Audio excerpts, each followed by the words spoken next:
And then we have Yuna, she's the operations manager at MBPI Singapore. We have Prof. Lee, who's from the University of Malaysia, Kelantan. And then we have Prof. Set kita. Prof. Danny as well from Sunway University. So without further ado, we're going to start with first Captain. Thank you. Thank you everyone for joining us today. We've been working with Edelman to try and create this roundtable since the start of the year, really to try and raise some awareness of what's happening in the open access space, which is the space which our publishing house operates in, and to inform you, because we think that open access is gaining a lot of momentum and traction, not only worldwide, but in Malaysia as well, as we'll show in some slides for you.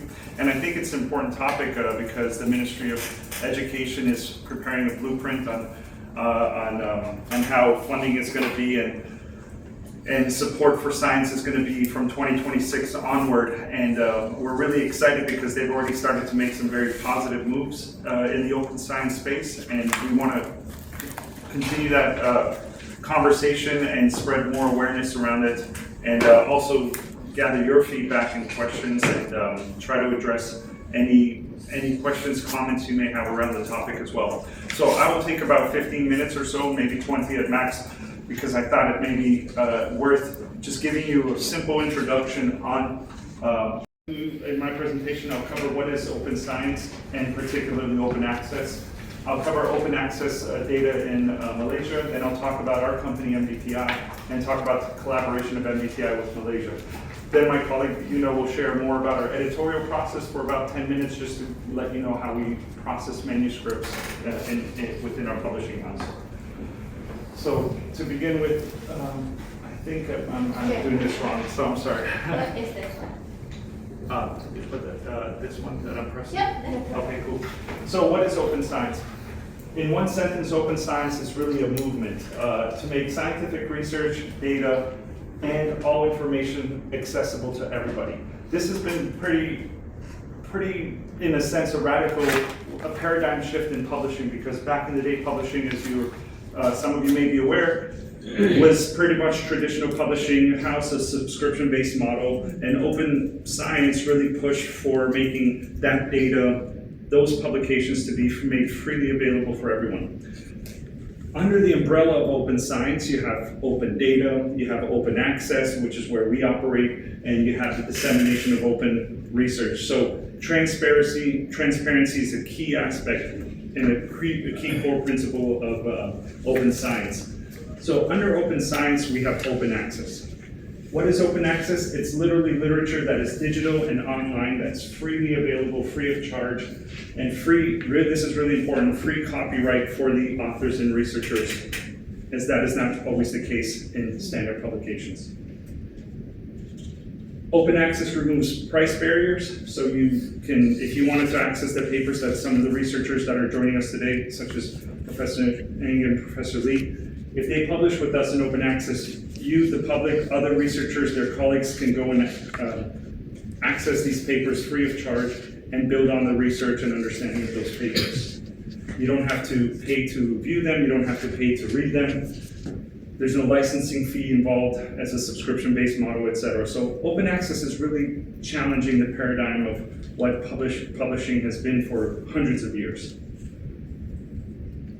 Just to give you a sense, and I'm keeping it very, I'm kind of doing more of an education piece here, just if you're not familiar. If you submit a manuscript, let's say you're a PhD student, a postdoc, or researcher in your field, you submit a manuscript, your research. This is the traditional process, and this is the open access process. So the manuscript gets submitted and undergoes peer review process. In open access, it gets submitted and it undergoes a peer review process. There's no exceptions for us in MBPI. Once it's accepted, the author in traditional publishing transfers the copyright of their research to the publisher in a traditional sense, in a subscription-based model. In open access, if it's accepted, the author retains the copyright to their work. It's called a CC BY license. It's a huge benefit to open access. That means the author can do with their research what they want afterwards. Articles are then published in a traditional sense behind a paywall, where you have to pay to access it. Maybe through your library, you can have free access, but outside of that, you have to pay to read and view. When published, articles are usually free and made available online immediately for the public and for other researchers to see. From a librarian perspective, librarians play a very important role in this. Academic libraries purchase subscriptions to the journals, and then the public pays to view the articles if you want to access the article from a subscription-based model. And reuse rights can be restricted heavily despite having paid fees to read them. Articles in open access are free to read, free to reuse rights dependent on the associated license such as CC BY that we operate in. So this is important because I just wanted to show that whether you're submitting to a subscription-based, a publisher, or open access, it still goes through the same rigorous process. It's not like you submit to one and it's just published, you submit to another and it's treated differently. So what are the benefits to open access to researchers, funders, and the general public? For researchers, you tend to have more visibility because anyone can access your research. It's not hidden behind a paywall. And your research will have further reach. This enables a larger collaboration and network of researchers that you can work with in your area because they'll be more aware of your work. And of course, you get retention of your copyright. I've also put at the bottom increased citation impact for researchers. This is very important. When you publish something, they want to know that their research is being cited. It's being referenced in other literature. And we've seen articles where it shows that in open access, this tends to be a little bit higher because of the visibility of that research. For funders, which is very important because Ministry of Research of Education will fund projects. They spend a lot of money on this, so they want to make sure that that the funding is used accordingly. So for open access, you have greater visibility and reuse of the publicly funded research, which obviously you have to show the work and people can go in on checking it. You're not hiding behind anything. And it shows that you can bring the investment back to society. It's what some of you may have heard of citizen science. This is places where you could be, let's just say, a village in Africa and you want to educate yourself on certain issues. So you can, with open access, you have we're like a vault of knowledge. You can go and just educate yourself and you can become a citizen science and how to solve some of the problems in your own area. So open access in Malaysia, what does it look like? Over the past 5 years, you can see the total number of publications in Malaysia has increased. Last year, there was a slight drop in total publications. This means subscription-based and open access. And this is particularly of those, the percentage of the number of open access papers of that total. So we can see that 54% was the proportion of open access publications in total in Malaysia during 2020 to 2024. That means just over half of the publications in Malaysia were open access during the last 5 years. This was about an 8% increase in particular from 2020 where it was 46% and to 2024 where it was 55%. So this is nice. This is a typical trend that we see worldwide. It's this uptick in open access publication over that set period of time. Here's some of the top 10 universities in Malaysia that, when we look at their total open access publications, that is just so for you to have a list of reference. And most of this information is in the handout book that we've left you as it relates to annual report in Malaysia. And then we have another annual report on our company if you want to see a bigger, grander sense. But you can see Malaysia is quite well positioned, whether it's in South Asia, in Asia, or worldwide. And it's a very important market for publishing and for research. So a little bit about us and our company and the role we play within this space. So we're a fully open access publishing company. There's no journal. We were created as such in 1996. So we were a pioneer in open access. Our system was created kind of at the right time with the internet, with the growth of the internet, and we're able to provide a publishing service that is quite efficient relative to some of the other traditional ways of doing it, because the internet, just like anything that technology touches, speeds up a process and connects people much faster. So maybe if our professors can remember back in the day before this, you maybe had to mail out your your research to get reviewers and send it through mail and wait for them to, now everything being done online, we just speed up the process. It's much more convenient and efficient. So because we were created in 1996, we were literally at the right place at the right time to facilitate open access from the beginning. We provide a trusted and reliable publishing service. Our authors that work with us, our reviewers, our guest editors, they really rank us quite high in their experience of working with us. So we hang our hats on providing very reliable service, and we're proud of that. And our mission is to become the most trusted open access publisher right now, to make sure that people continue to feel comfortable, work on our reputation, demystify any information that may exist that's not true, answer any questions or comments that may exist, and have open discussions about open access, about our company, etc. So I won't go through all of our core values, but I'll highlight a few of them that make us who we are. The number one reason why people work with us is this: timeliness and efficiency. We're pretty much able to do what a regular publisher does in a much shorter period of time without cutting any corners. And in my opinion, anytime you have a business that's able to provide a faster and efficient service, it's a good pillar to have for a successful business. Not the only pillar, but a good one. I think there's two other pillars that are important for a successful business. One is convenience. If you can provide a convenient service for your stakeholders, so it's easy for them to work with you. And the other one is competence. They want to make sure that you're really good at what you do, that they can trust you with their work. And I feel like those are three pillars MBPI hits really well. We're fast and efficient, we're convenient, and we're competent. We provide a very high quality of service, which every single person that works with us gets a survey to understand how we did, and then we go very deep in why they rank us the way they rank us. What is it about us that they like? What is it about us that they didn't like? So we can find areas to improve and understand where we're doing well. And generally speaking, our service is really good, which I'm really proud of, because we're a company of over 7,000 people, and we train our people to really provide a reliable service. I'm going to throw some numbers at you to put it into context. As of June this year, we're at 29 years of experience. So next year will be 30 years, a big milestone for us. However, we're still a very relatively young company when you put it into perspective of publishing. Some of the other publishers are hundreds of years old. They have heritage, lineage, and it's a beautiful thing to see. And it's beautiful because we changed the game when we came into the arena. But it forces others to also update their way of doing things, and I think that's okay. That's just part of it evolving within an industry. We have over 470 open access journals. Within open access, there's different models of open access. The most popular one is called Gold Open Access, which is the one we operate in. We also have a few Diamond Open Access journals, and I could talk about that separately if you want to know in the future. We have over 7,200 employees now.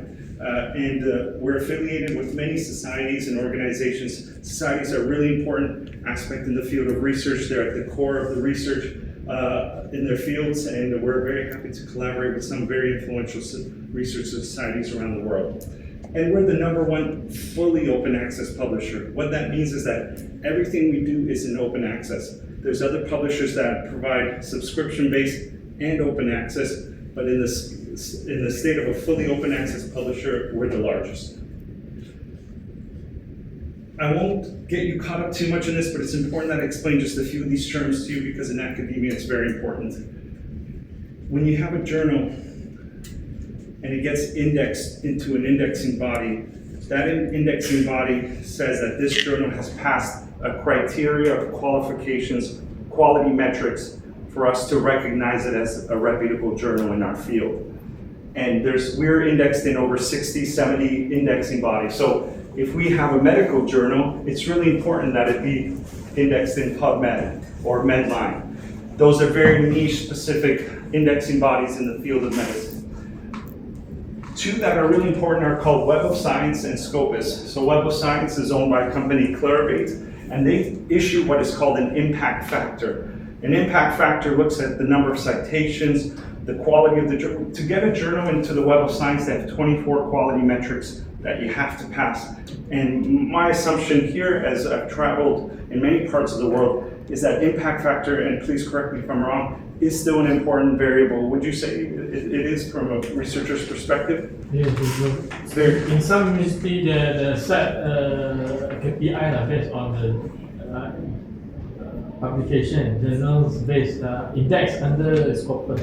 In Scopus and impact factor. It's really important. So I highlight you to, and I'm sorry if it's important that I explain this just to show where our portfolio of journals qualify. So right now, of the 470, we have about 315 of them covered that have an impact factor. In 2024, we had 60 new journals accepted. What that means is there was only one publisher ahead of us with more journals accepted into the Web of Science. We were second. So if you look at the major publishers around the world, top 5, top 10, whatever, it's very difficult to get a journal accepted into the Web of Science. They have a high rejection rate. We had, in 2024, we had an 87% acceptance rate of our journals that we submitted. So we know how to develop journals so they have quality metrics that are recognized by these external companies, organizations that are kind of like gatekeepers of quality within the industry. Clarivate's Web of Science accepted 60 of ours, like I said, the second largest publisher of accepted web index journals in Web of Science in 2024. And if we get one step further, within these indexing bodies, you have quartiles. Quartiles represent, within the journals that are accepted in a certain field, you have rankings. So over 70% of our journals are ranked in Q1, quartile 1, or quartile 2, which you can ask the researchers is really important as well. Not just does it have an impact factor, but where does it fall into the relative journals in that field. So we're really quite proud that of our 314 journals, over 70% are Q1 and Q2. This means really great credibility, discoverability. It attracts researchers. They can trust the research that's published in here. And the other major indexing body is Scopus. They have a score called a cite score, where this is all looking at citations, what researchers are pulling, are attracted to your work, how they're citing your work, how they're using your work in the field. And in here we have over 330 journals, and over 88% of them rank in Q1 and Q2, which is wonderful. So I will keep it moving here. I will only cover 2 points here from our 2020-24. Hello, welcome. Hi. If we look at our highlights from 2024, a few things, I'll only point out a few points. We had about 600,000 submissions in 2024, meaning that we had literally what it means, 600,000 manuscripts submitted to us, and we published close to 240,000 peer-reviewed articles. So that just shows a rejection rate of about 60%. That's important to know because sometimes the question is, do you just publish anything you get? You're an open access publisher. What's your system? How rigorous are you compared to other publishers? What's your system like? These are highlights that you can find in the MDPI annual report. We had about a 60% rejection rate, which increased from the year before, which was 54% rejection. Why we're having this increase is we're a lot more rigorous in how we check the scope of the research that's submitted to make sure it aligns with the journals. If it doesn't align, then we dish it out or remove it or cancel it and tell them you need to go submit somewhere where it's more relevant for the scope of your article. We work with over 2,000 editors-in-chiefs. Editors-in-chiefs, they direct the vision of our journals. Some are section editor-in-chiefs, depending on the size of the journals. And we collaborate with over 900 institutions worldwide. And there's great benefits for these institutions, which we hope we can continue to collaborate with institutions in Malaysia because it provides a lot of discounts and benefits for publishing in open access. And it's free for the institution. As a company, we're located in 21 offices across 12 countries. This is our location. We have a very heavy base in Asia Pacific. We're heavily based in Europe as well. We're now expanding in the US this year and continuing to look at Asia Pacific and also in Europe. We're investing a lot in the company. Our workforce is growing quite aggressively, and it's a positive sign. Anytime the company is growing, the workforce is growing, the operations are growing, I think it's a positive of a healthy company because it's reinvesting in itself. Outside of publishing, which is our core business, we do develop products and services to support the scholarly community. I won't get into details here. My colleague Yuna will cover a few of these, but these are really important if you're an academic. These support you throughout your career as an academic in various ways. But I just wanted to show this to show that we do more than just publishing papers. And the last part in this section is that just like you in your fields, there's probably organizations that legitimize your platform to say, you know, you're credible, you're good, you're trustworthy. We have the same thing in publishing. We have major organizations like COPE, which really enforce the ethics of publications, and we have to follow what they're suggesting. If they say if they have policies, we have to review our guidelines and update them. STM, we're big members of. We've joined the STM Research Integrity Hub to see how we can battle problems within the publishing industry with other publishers. So these are examples of memberships and collaborations that we work with on a regular to make sure we're adhering to their guidelines and policies as well. So I'll just share a few slides on how we, MBPI, our company, collaborates with scholars in Malaysia. So in totality, since our inception in 1996, we've published almost 21,000 research articles from scholars in Malaysia. Here's a breakdown of the percentage of where those articles are on an institutional basis. And in 2024, we published over 1,100 articles with authors affiliated with Malaysian institutions. Like I said, we have journals. We have over 470 journals. This is an example of some of our journals. Processes, for example, one of our professors here is working with. So this is the number of publications of the top 10 journals in Malaysia, of our journals in 2024. And like I said earlier, impact factor is very important, and you can see these are examples of what impact factors look like. So I just share this just as an FYI, so you have a visibility of what some of our popular journals are in Malaysia. This is just an example of some of the most impactful research articles that have been published with us from authors in Malaysia. The main thing to look at is the citation here. So this research article has been cited over 700 times. This one over 500 times. This one over 600 times.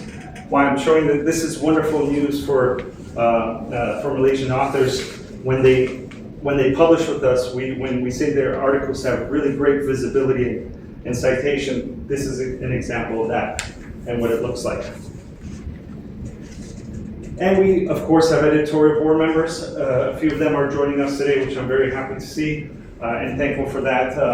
We have 36 of them sitting among different journals that we work with across 27 journals. So Professor Lee from Bacteria, who's here with us, for example, Professor Ng from Processes. So these are our different journals that we have, and these are notable scholars that we work with across our journals to support us, and particularly from Malaysia.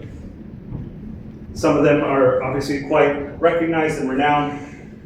Top Researcher Scientist Award, working with our journal Atmosphere. National Outstanding Researcher Award, working with Processes, for example. So I highlight this to show you we have really high-level scholars, notable esteemed scholars working with our journals as well. And the last part is just a few slides I'll show on our outreach activities. We're trying to be as active as we can in Malaysia. We want to continue to invest a lot and be much more active. We have an office in Singapore, but with about 60 colleagues. We're trying to expand not only in Singapore, but also looking at what Malaysia looks like for us. But we're trying to be here as often as possible. Over the past 5 years, we've sponsored about 100 conferences in Malaysia. Which is great. We had the Scientific Publishing Exchange Workshop at the University of Southampton, where we have our colleagues come and do a half-day workshop with their authors, saying this is how you prepare a paper, this is how you act as a peer reviewer, really teaching them the ways of publishing. And we do a lot of these workshops worldwide, and they're free for the institutions. So it's something we want to continue to do more, just to provide education around publishing and open access publishing. And then we sponsor a lot of conferences and participate in a lot of conferences, and those are some examples of those conferences in Malaysia in particular. And we also run our own conferences, so I'm actually quite excited to share that. At the end of July, we have a huge conference, an MDPI conference of censors, that's going to, so far tracking for over 300, maybe 400 scholars worldwide will be coming to Malaysia to participate. So when we run these conferences ourselves, we're very selective where we go, where's the audience, what are the topics, what's of interest. So one of our journals called Censors is a big journal for us. So we're running a conference called AI Censors, and we have started this process since last year. We're really excited that it's coming up in July. So I hope this gave you just a quick briefing as to what open access is, who we are as a publisher, how we operate our collaboration in Malaysia, and some of our outreach activities. We're going to continue the presentations and open it up for all questions and comments after, if that's okay. Next, I'm going to pass it to my colleague Yuna to continue. First, this framework allows us to have an end-to-end oversight, which what does it mean is that each submission is handled by our in-house editor from start to end, ensuring that clear, consistent, and accountable manuscript processing at every step of the way. Next, we have a very important key editorial milestones which are handled by our independent academic editors who are involved in the critical key decision stages. First, pre-check, second, first decision, and third is the final decision. Last but not least, this whole framework is fully in-house, none of it is outsourced, and this ensures that we remain efficient while having quality control and consistency throughout the whole entire process. But the biggest highlight here is that this process is consistent across all MDPI manuscripts and journals.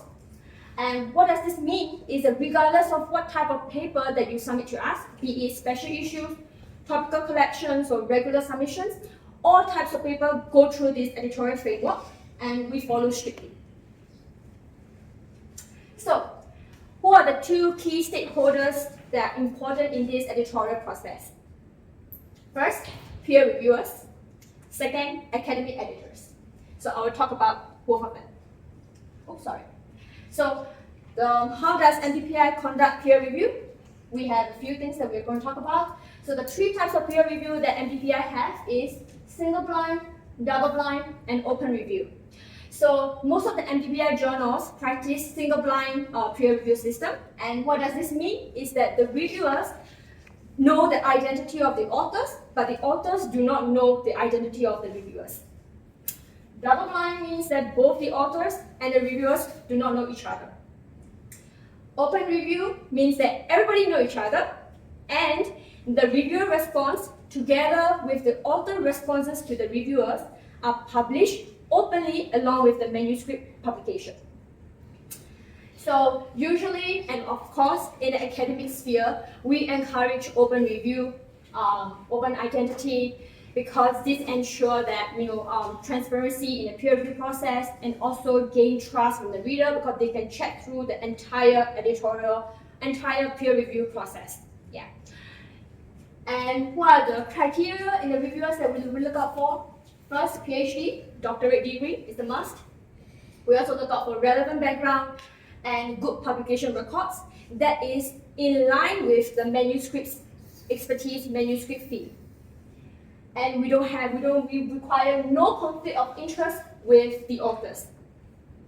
And of course, different affiliation with the authors, meaning different institutions, preferably. And in MDPI, we require at least minimum 2 reports of a good quality. Recommendation is 2 to 3 scientifically sound reports. And 2 rounds of revisions required, but not all the time. Some manuscripts might require more revisions, but depending on the manuscript needs and the status. And we are supported by around 215,000 expert reviewers in 2024. And this allows us to have a very rigorous and constructive peer review system that we are very confident of. Next, I'll be talking about the academic editors, the decision criteria. How do they decide whether it's good to publish or not? There are 3 points that they look out for. First, they will check the suitability of the reviewers. They will assess the quality, whether they have the relevant background, whether they are well equipped to provide meaningful comments for the manuscripts. Next, they also check the quality of those review reports, whether they are scientifically sound, whether they make good judgment, and additionally, they will also assess the author's responses to these peer review comments. Only after going through these two checks, they will determine whether the scientific paper meet the academic standards and uphold the editorial quality that our MDPI journals have. So beyond the rigorous and consistent editorial procedure that MDPI is known for, we also offer a wide range of platforms and services to empower and support the academic community. How do we do that? Oops, sorry. I clicked too fast. So we have enhanced publishing tools. So these tools allow the submission process to be more straightforward and to be more user-friendly. So one of the key initiatives that we have is called preprint.org. It's a platform where the researchers can share their research findings before peer review stage. This allows them to increase visibility of their research and also to invite the feedback and comments from the research community. We also have a side profile, which is basically like a Facebook, social media, networking platform for the researchers to gather together, share their academic achievements, and to network basically. And of course, we also make it a point to connect with our academic researchers through initiatives like preprint reading marathon and scholar visions to make the research a little bit more fun, engaging, and dynamic. So beyond that, we also sponsor and supported more than 960 academic conferences worldwide through our dedicated platform called Sci Forum. And in Malaysia alone last year, we supported and sponsored 20 conferences. So lastly but not least, we also invest a lot in our editorial quality. So how do we do that? We train our staff well. So we conducted in 2024 alone 217 training courses and in totaling 180 hours of upskilling per employee, because these employees are important to ensure that our process remains rigorous, consistent, and well equipped to handle all the authors' feedback and comments. So all in all, MDPI, this is very clear that this reflects the MDPI ongoing mission that not only support the researchers at the point of publication, but throughout their whole academic journey. With that, thank you very much for your attention. If you have any questions, reserve them for Q&A. Thank you. Thank you. I will not do long, a few more minutes for me to finish my slide. Okay, next slide, please. Today, I'm really looking at, to look at enhancing the research in development and open access. So why, I think you heard from our speakers previously about open access, how the process, and so on and so forth. So what are the real impact, being a researcher's perspective, what can I do and what I can do? So next slide, please. So myself I'm the Dean of Faculty Engineering and Technology in Sunway University. My research area is more on process system engineering, which covering on net zero strategy, which one of the area that most people are talking about, how do they achieving a net zero emissions in the 2050 in globally, right? So my work a lot more towards how do we decarbonizations. I do a lot on palm oil research as well as also biomass processing for all. So that's what I mean. Because of my background, I was invited being an editor in chief of an editor in the processes for years. I think it's almost 10 years by now. Yeah, and I've been serving as a guest editor in a lot of field special issues under MPDPI. One of my students actually won a Best Researcher Award in the processes a few years ago. Now he's been an academic himself. So I have a long relationship with MPDPI in the history of myself.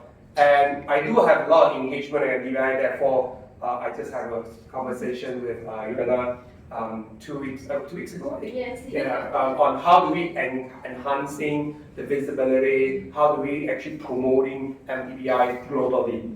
And this kind of conversation is quite often that happen. I think they also visited me some way last year to talk about that. It's really, as a scholars, what can I contribute back to a publisher house, how the relationship and how do we build things together. Next slide. So Why open access? I think you heard a lot from our speakers just now. I don't have to repeat them. However, being a researcher myself, I experience differently. You can claim, every publishing house can claim, yeah, we are very high speed. Some of them you can even track their submission and the end date they publish. But what they do is they have a lot of incidences that you face. For example, some journal, which I don't want to mention, they actually reject a paper after a few months of review. And therefore, they don't want to accept your paper. Reasons being, number one, they might not be able to get a response from the reviewer. It takes some time. And then by the time you reach the decision, they say, okay, you look bad for us if you publish a paper that has been accepted after a year long of review cycle, then they will reject you. Just purely the duration is too long. And or they don't have enough pool of talents or reviewer, then they will just say, sorry, I'm not going to review your paper. Or they just look at your paper, it's too long, reject. No, this is real life experience being a real author myself. I actually being rejected. Reasons to comment from the reviewers is too long. It's not about your content, but it's because our manuscript is too long. We cannot publish such a long paper. Please reject your paper, and then you have to rewrite. Or you actually get some journals that actually able to accept such. So having collaboration with MPBI and all this, well, it actually increased my visibility of my work. And you can see my credential or my awards that I'm winning. Not being only myself, but I also thank all my collaborators, all my students, and also I think the work relationship with my institution as all the publishing houses as well, to allow my work to be visible globally. If I were just a researcher in Malaysia, I'm not joining or publishing in any of this open access or journal globally, then your work will not be able to seen. And you always been just a thesis into the journal at the library of the university. I think that is something that we should avoid, and I highly encourage my students to publish their work. And just for your information, I was trained by my professors back then in 15 years ago, being a professor, PhD students. I published 15 articles in 2 years' time, and I finished my PhD in 2 years. It's a groundbreaking records in the organization. Because it's non-common to have, but I would say I work for it. I don't get just publishing, publishing. I actually work 18 hours a day. That is the sacrifices I have for history of myself. Okay, so a lot of students say, oh yeah, you can do it. Yeah, you work 18 hours a day. Other than eating and sleeping, you are actually writing articles, reading articles, and doing research on your own. And together with the professors. That is something that you have to put inside. Accelerate knowledge exchange, because traditionally, if you look at a subscription model, you're actually having issues getting your knowledge up to the public. Reasons being they are not open access. Public media, I'm sure that you are not able to access to a lot of journals in the market. Particularly, you say, oh, I want to find palm oil. By the way, I'm palm oil. Anything about palm oil, talk to me. I want to know about latest development of palm oil. I don't think you can get access to the journal. It's only exclusively given to the scholars, or the university has subscribed to the journals. Right? Therefore, when you want to access to the latest technology, latest knowledge, latest statistics, it's not freely available. Except you know some professor in the university, they can download the paper and send to you. That's why I normally do it's such job. So a lot of you, I think, okay, yeah, this is the paper, just take it and then read on your own. So this is all you can get the author directly. But it takes a lot of time. But open access gives us freely accessibility. And then transparency, and I would say ethical. One of the things that we see, like just now, a lot of the authors, particularly when I start working with a third world country, they are not affordable to subscribe to a paper. So they will always write to us to get access to the paper and so on and so forth. And if they able to access to us, then I don't mind, because as an author, I'm happy to share my knowledge with anyone. But not all scholars are freely available and making that access to all the authors. Having this open access that actually open up the opportunity for the community, particularly like the lower income countries. And then increase visibility, societal benefit. Like say, Public media can now access to the paper, you can access to the latest knowledge, you can see what are the latest development in the country or the researchers or scholars in the country or respective countries. And finally, you actually allow you to validate the research. You see, one of the challenges that always the reviewer to or review articles, but it always being open access that you can scrutinize the reviewer or researcher's outcome, and then verifying with your industrial experience. Is it something real, or is it just a group of scholars happily publishing and then just supporting each other, getting the paper getting accepted, right? When open access, this is something not easily, and all we say is actually validated by any authors, any readers in the world that actually can read. If you feel like the work that I'm publishing is right, please write to me and scrutinize it. You are free to scrutinize that. Okay? And I'm very confident on my work. No worries. Alright, and then why MTBI, as I say, I actually work in a lot of publishing. I'm serving as editors for quite a various range of journals because of my work. I've been invited in sitting in editorial boards for a number of publishing house. But I would say my experience with MTBI is quite a positive. As I say, therefore I still stay with MTBI for years, right? More than 10 years, as I say. I think when they just started not too long ago, they started approaching me. That time I was still not in my current institution. I was in another institution. And then they already started working, can you serve as a reviewer? Okay, reviewer is normal because it's part of the academic job, you serve as a reviewer. But then being an editorial board member, then they say, okay, by the way, you don't get any single cent to pay to do the job. Right? As a reviewer in the academic world, we are free for service. Why we are doing it? Because we acknowledge the knowledge that generation is a part of a peer support process. The students want to get their paper published, they need reviewer, right? So we have to serve as reviewer to support them. It's not something, we get paid to do the job. So just to clarify everyone, we don't get any single pay to being as a reviewer, neither as the editorial board member. Until today, MTBI never pay me anything to do why? 10 years already, free service. But to me, it is important because as an academic, me myself, as a scholar myself, it is my job, it's my duty or care to contribute to the society, and that's part of my duty. Alright, so we publish wide range of journals. You can see there are 400 over. By the time for your information, when I first engaged at MTBI, I didn't know they have so much now. When I first engaged, I think it's less than 100. 10 years ago, less than 100. I remember processes is one of the earliest that they have. Therefore, they start engaging me because of my area. And then now I'm glad to see they are growing on the capacity and what range. Short processing. A lot of people actually have a perception that short processing time means easy publish. Yeah, because you pay money. The answer is wrong. Why? They are the one who are persistently chasing the river like me. I got so much of work to do, right? So most of the time I have a tendency to forget to review the paper because if you give me 30 days, most likely you get a reminder after maybe 20 days, you have 10 days, they'll say, Danny, you have a paper, now you go, okay, I start catching up and then things like that. MTBI, because they give me a very short deadline, they don't even give me a month to do. So they give me 7 days. Or pre-screening 3 days for me. Then in 3 days, can you make a decision whether this paper should go for review or not to review? After 1 day, I don't reply the email, they send me a reminder, hello, can you please remind? So if I reject, I have to first open my account and log in and then see things. So that makes me has to work faster, not that because it's much easier, but then I would say they actually take responsible to push me to do my job.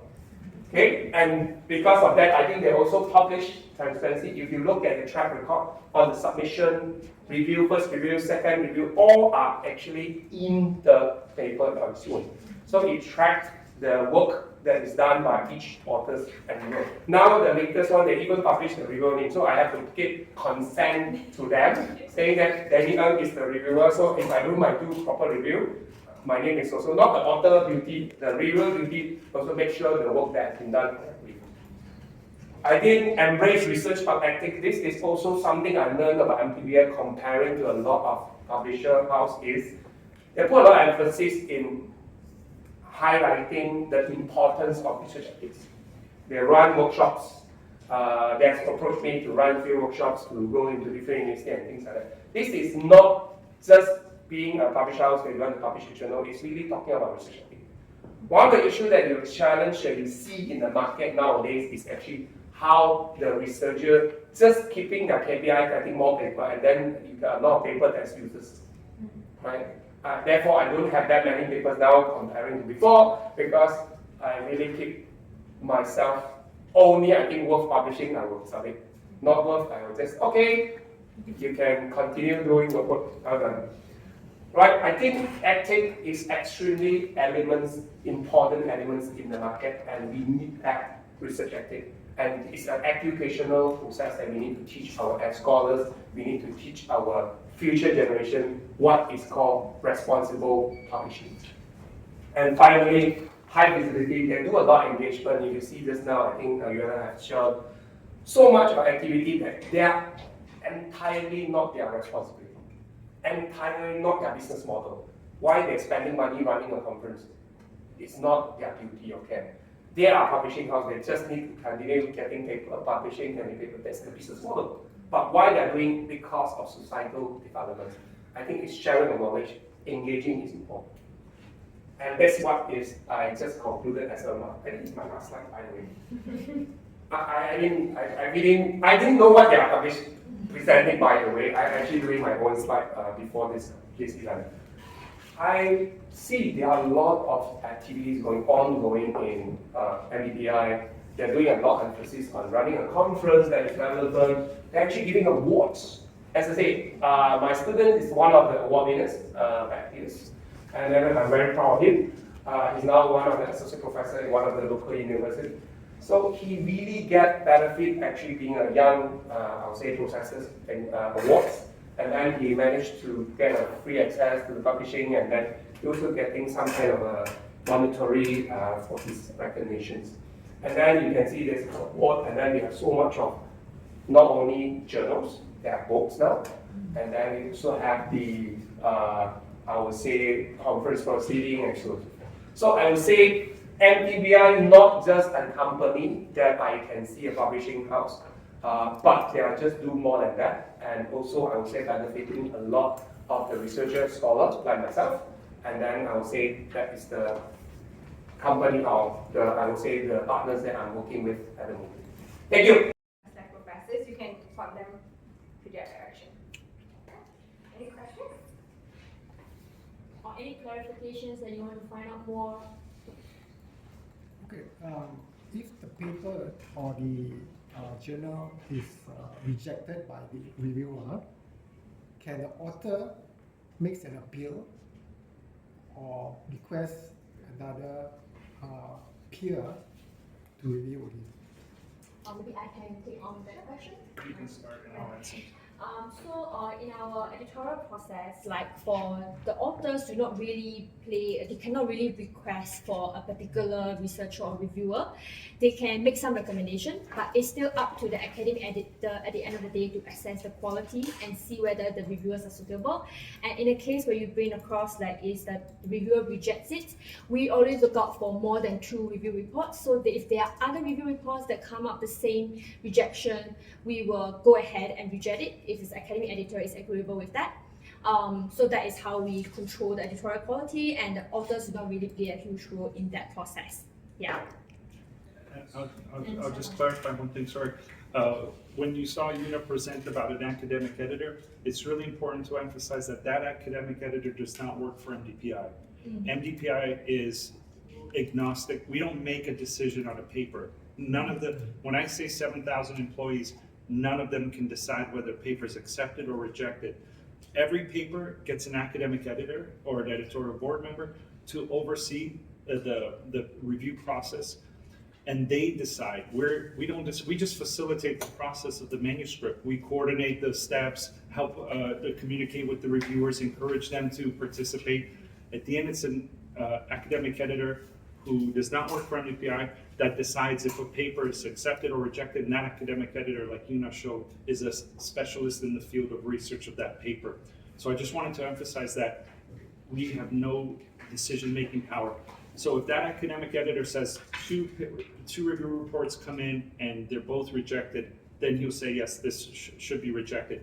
If one review report is rejected and then one says accept, then we can bring in we can engage an editorial board member to say, what do you think is happening? What is your opinion? Because certain scholars will have different opinions of a paper as well, based on their niche and background of that field. So I just wanted to emphasize that the academic editor is responsible for that decision, and the author can't really request a specific reviewer to be involved because there could be conflict of interest. Yeah. But I'd love to hear from our professor. Maybe I can highlight this as well. So as the author, when I submitted my paper, if I get rejected, it's quite often I get rejection as well, you cannot appeal. There's no appeal process. So you can only review your articles, and then based on the feedback given by all the reviewer why the rejection is there. If the rejection is too long, then you have to make a decision whether you want to cut it short or not. It's up to you, but author has to take full responsibility to address the comments. Most of the time when I do some kind of critical comments from the reviewer, so I will address it and resubmit to other journals. And then when resubmission, you make sure you have addressed the comments of the reviewer. Why? Because you might not know, because my area is not huge. People will actually about the same community that they will review. If I have seen a paper that have got comments, have not addressed my comments, and just trying their luck going to any other journal, first rejection come to me, I will reject. Because you don't even bother want to respond to my comments, right? So it's responsible on me as author to address all the comment by reviewer before I resubmit my paper to another journal. So publishing house has no say. As an editor, they have no push for me to accept any paper. It's my jurisdictions as an editor. And as a reviewer also is my, again, I don't get paid, as I said, right? Therefore, I don't even need to bother whether the paper accepted or not. It's not my duty. My duty, make sure the quality is there before this paper being accepted. There has to have a credential, there has to have novelty, there has reason for this paper to be published in the journal. I think that is my duty of care, being a reviewer, being an academic. Follow-up question. So, as for an author, do you, if say, okay, you have all the comments from the reviewers and you fixed it, you've addressed it, can you resubmit? Oh yes. They normally have the few. process repeats itself, or It repeats itself. Okay. So it's a circle by itself. So once you get back the comments, for example, they give you a major revisions. Major revision means they have a more concern, right? So you have to address them in detail. You have to come up with a list of respondents to all the single comments they have. And then with that, then you resubmit your paper with the comments that have addressed and revise and improve. Sometimes they ask you, oh, you need to have more case study to demonstrate the capability of your model. Says, okay, I need to do more experiment. After few months, I do an experiment, I improve, and then I resubmit with the additional case study, and then resubmit. The review process go one more round. It's not that exactly straight away accepted by the editor, no. They will go through another round of review. If they come back again, major revision, do lah, whatever, ensuring you satisfied the needs. So, to add on, that we will invite the same reviewers to review the paper that I resubmitted. Yeah. In case where the reviewers is not available, we will still invite reviewers that are close to the expertise of the paper. But most of the time, we invite the same reviewers back, same academic editors back to review the manuscript.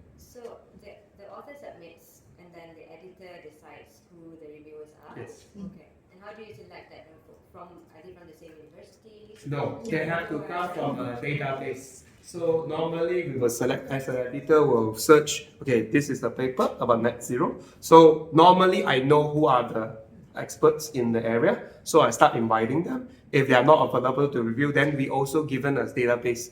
So some volunteers like, because I also registered myself as a reviewer, so the editor can find me. For example, just now I just talking to Prof. I doesn't know him, I doesn't know me. He said my name looked familiar because he did invite me to review one of the paper that edited by him. I doesn't remember that. He said palm oil, because I work on palm oil, right? So something about palm oil that he invited me. So because my name is actually appeared in the database, so when they search, they can find me and they say, okay, palm oil, net zero, okay, Danny. So they can start inviting me. I get the email, then I look at the abstract, whether it's relevant. If relevant, I think I have time, then I will just accept and review it. So in this case, I guess you didn't review that? Yes, I think I completed that review on time, right? I hope so. Yes. One of the ways we support the reviewers from the reviewer selection process is our staff, 2/3 of our staff work in editorial. So a large portion of our staff, as soon as a paper comes in, it doesn't like just sit on a desk, like Dr. Nang was saying, just waits months and months for, our staff starts identifying who are reviewers based on keywords of the study. So we curate lists. It could be, here's 20 reviewers that we'll send and we'll share with the academic editor, and the academic editor can say, okay, good, don't bring this person out of scope. So they have the final say, but we help facilitate some names saying, here's a list based on our editorial staff. We're already starting this process. That's why we're very efficient. Everything is in-house, so we're really trying to support them in their decision, to help them make a decision. In terms of like quality control in the language sense, because I've had to help a PhD student proofread, not edit the content, not contextual editing, but proofread grammar and things. But it wasn't very well written. So how do you? Oh yeah, that one we can cover. MBPI actually provides the proofreading services and English editing services. Part of the complementary, it's part of the whole process. It's at the end. So we have English editors who we usually get from like a native speaking countries like UK, who will vet the manuscripts, and if there's more English editing required, we recommend the authors to go for additional service, of course at a charge, and this is how we usually do it. Yeah. So yeah. Just curious because it's a published journal. Right. So as an author, what we do is we submit, and then if the paper being accepted, because they sound, but yeah, they will polish it. So the I would say publishing house will actually send for proofreading, and then they send back to us. As the author, we have the final read through the proofreaded, I would say proofread version of the paper before we actually accept it. Why? Because there are some technical terms that they will revise it based on their native speaking, but it's wrong. So it has to be claimed at that words, right? So we have to make sure it represents the original meaning. So we, as the author, still take the full final responsibility. As your research. Yeah, as my research work. So we do not actually make any changes to the content of the manuscripts. We are not allowed to do that. So the proofreaders, English editors, they can only recommend the language editing. So we don't manipulate the content. So at the end of the day, the authors, they have the right to make their own. Yeah, make their We have own. to take the responsibility. Yeah. Why are you still with them after 10 years?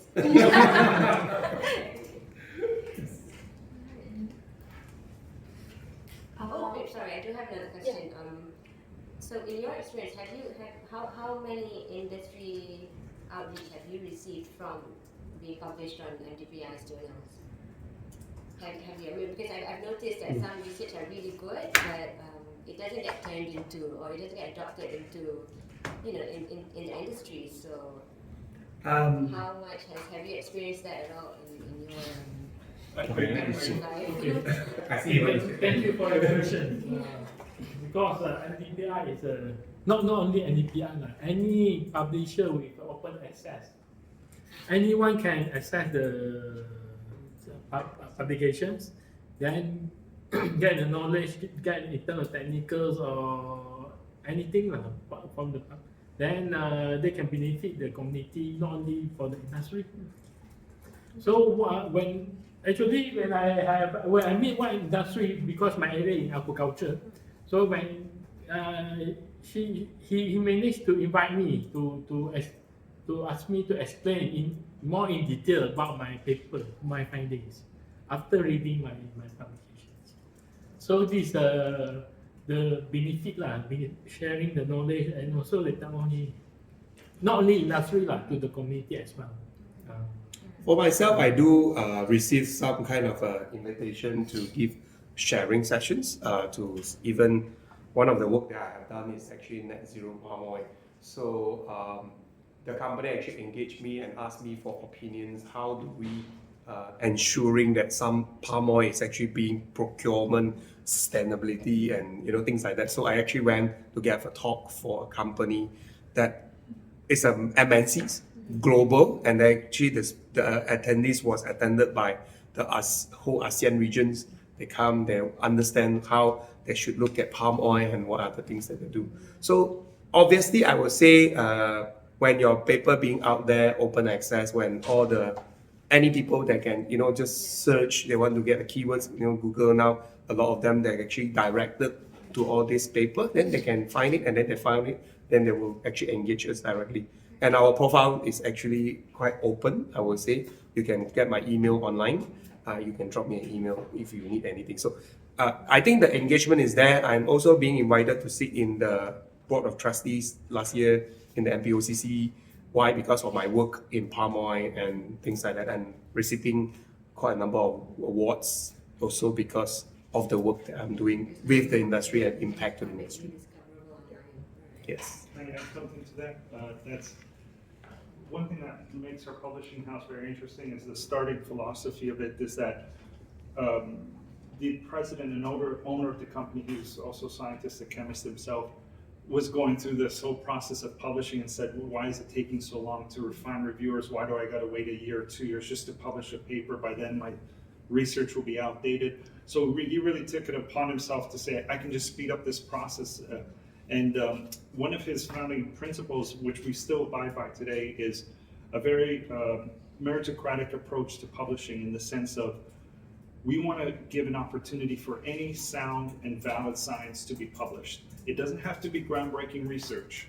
And this is an interesting role we play in the publishing industry, because certain publishers really make it a point to reject 80% plus, say we're only accepting the best of the best, etc. But then you're talking about researchers from all over the world that conduct sound research, have valid results. They might be no results, it might not move the needle in their field, but it's a research result regardless. And that we said if it should have the opportunity to be published should it pass the peer review process and the scientific integrity behind it. And that's a beautiful thing about our publishing house, because we have publications from Nobel laureates to your average scientist that is just saying, hey, I did my research, it's found, it's solid, it's valid, it's solid, where can I publish it? Because it's going to get rejected if I put it out there, but I want to publish my work. So we're perfect option for many scientists, and that's why we're able to grow so quickly, is because we provide that opportunity for all sorts of research to be published, as long as it meets the criteria of valid research, of course. I can say that because I published my undergraduate student work in processes. My undergraduate students, not even postgraduate students. It's a group of students who are doing a small research during their final year project, and they find it interesting. I say, oh yeah, worth to be shared the knowledge globally, because that work is actually working with professors in UK, and then but we're getting a case study in India to recover the flower waste during the prayer times. What can we do with the flower waste? Simple things like that. Then we do a case study, we wrote a paper, and then eventually the paper being accepted in publishers, in processes. Yeah, it's a student work. So the paper can be patented? The research? No, okay. The moment this is something open access. The moment the knowledge is out there, it's no longer patented. No longer. Because patented technology is only available or only can be accepted without public knowledge. Means the moment you choose to publish online, open access, you got no patent ability anymore. Therefore, if you want to keep this technology as a patented technology, then you do not publish. You do not publish until the end of the funnels. Means you already filed the patent. The moment it's under the filing process stage, then yes, you can now submit all your manuscript to a publication.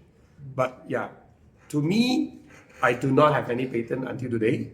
Reasons being, I always believe knowledge is actually shared to others. Actually, it depends on the grant. Some industry grants, they don't allow you to publish. Yeah, true. Yeah, then depends on the researcher. Copyright Copyright. So I would say, as a researcher, you can choose who to work with. But most of the government grant, they encourage you to publish. Yeah. And must publish. Because you see, you're talking about Malaysia grants, right? It's actually a public fund right, is actually owned by our taxpayers. So all the work that we do, if we receive the funds from government, it should be owned by all. It shouldn't be benefiting a certain company or certain institution.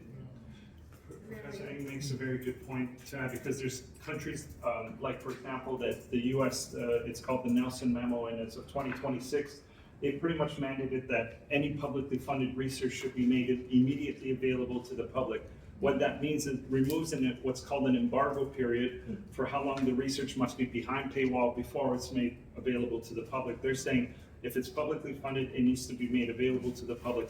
And big countries are taking note of this. Sorry, I didn't mean to say big countries, but like the U.S. I look at are taking note and putting into this policy and mandates to make research, and that pretty much is saying make it open access, make it available for people to have access and review and build off of, scientists to build off of for themselves in the future. But to the previous point, there's a company called Digital Science, and they have a score called an altmetric score. So outside of impact factors and so forth, altmetric score shows the visibility of your research article through social media, where it's being posted, how it's being commented on, etc. And through this altmetric score, we can see if the article has also been referenced in patent related documents or policy related documents, meaning government. So WHO can release something in their reference, and we can track that reference point to the publication. So we have a lot of data that shows a good number of open access research, especially within MDPI, that's referenced in patents, that's referenced in policy documents and so forth, and I can share that data if it's of interest in after this meeting, send some numbers to show you what that looks like. So to say we don't only influence the sciences and the research, but like on a political level, on a business level as well, on an entrepreneurship level as well. I wanted to ask around that area, around especially the relationship between funding, public funding and private funding, and are you able to share any kind of data around on that strategic competitive level on ASEAN countries? As you know, Malaysia is chairing ASEAN this year. There's a bunch of money available from like Canada, Australia, all these countries who are trying to engage with ASEAN, but did Malaysia pick up the funding, or is there a gap? Maybe professors together with the public, is there a gap between the funding component and the publishing component, and even just understanding where the funding grants are? I mean, what is that dynamic? Well, there's some things I can't answer that because I don't have the knowledge of it, but I can definitely say that part of this conversation is to look at, because we have it here in our briefing, the Malaysia blueprint, higher education blueprint that they're working on from 2026 onward. They've already started to make some decisions, which is positive, which we think is positive. For example, recently the higher education of Malaysia signed an agreement with the publisher of Springer Nature. It's an open access agreement, which is what I really want to highlight, a very good step in that direction of supporting open access. Pretty much they were saying, we want to support open access, and this is one way we're doing it, is to start working with publishers to support any open access research that's published through them. They're going to support the funding. So that's great for researchers. And part of our conversation is to see how we can continue to support that open access agenda, how other publishers can be involved as well in that support from the funding side from Malaysia. So that's all we can do. Try to do is influence a biodiverse publishing system. So it's not just select publishers, that all publishers have that support. And we're glad to see that step because it's a step in the right direction with creating that agreement with Springer Nature. And we hope there's more to follow with other publishers. But the funding beyond that, I couldn't comment on personally. Maybe the professors, I'm not sure. Obviously, as a researcher in the country or scholars, we do not access to such level of funds most of the time. Researcher, normally we apply for national grants like FRGS, LRGS, all those MOSTI grant, CRAS grants. So those are because those funding are mainly for research and development funding. And that's what they are given to the scholars in collaboration with industry, in collaboration with academic, with other institutions. And that's what are the normal grants that we have within the capacity as a researchers. Once a while, we do receive grants from industry. And then now, because there are a lot of industry also trying to venture into research, and they might not have the capability within their own company, so they collaborate with universities and like us. So like scholar like me, I do receive grants from industry, building some kind of facility, build kind of research work that we do. So those are the grants that we normally, as a researcher, we receive. However, the national level kind of grants where cross, I would say, country grants is mainly like, I would say most of the grant or money that we receive or funds that we receive is focusing very much on research. So like recently, they just launched a grant that I think is between Malaysia and UK, specific for collaboration between two country researchers, come together, maybe a thematic area. For example, like decarbonization, nanomaterial, hydrogens, aerospace. So they have specific area they want to venture into together. So they put some money together. Government, I would say, by government, put some money together, and then house under maybe the MOSTI or MOSTI, depends on who are the related agency or ministry. Then the open call, then we can apply for those grants. So those are quite a common grants that we're actually getting from the governments or the countries. Great.